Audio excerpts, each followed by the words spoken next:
السلام علیکم ورحمۃ اللہ وبرکاتہ۔ آج پتہ نہیں کتنے دن ہو گئے لگاتار یہ جو وقت ہوتا ہے عصر کی نماز سے پہلے یا عصر کی نماز کے فوراً بعد بارش شروع ہو جاتی ہے۔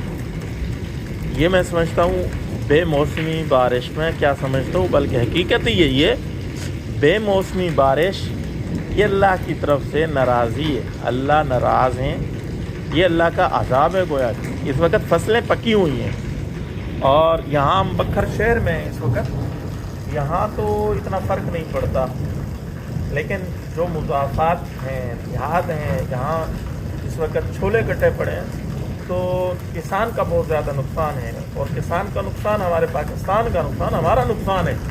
تو اللہ سے دعا کریں، توبہ استغفار، اجتماعی توبہ کی ضرورت ہے۔ اللہ تعالیٰ اس موسم کو درست کرتے۔ یہ تقریباً آج ہفتہ ہو گیا ہے، غالباً روزانہ ایک مخصوص وقت میں یہ شروع ہوتی ہے، اور کچھ دنوں میں تو پورا دن ایسے موسم رہا ہے۔ اس وقت آپ دیکھیں یہ کافی بارش ہوئی، دوسرا پانی جگہ جگہ پہ کھڑا ہوتا ہے اور نکاسی کا کوئی صحیح پراپر انتظام بھی نہیں ہے یہاں۔ توبہ کی ضرورت ہے، اللہ تعالیٰ ہمارے گناہوں کو معاف کرے، ہمارے اوپر رحم کرے اور فضل والا کریمی والا معاملہ فرمائے۔ دعا کریں ضرور اللہ سے۔ جزاک اللہ۔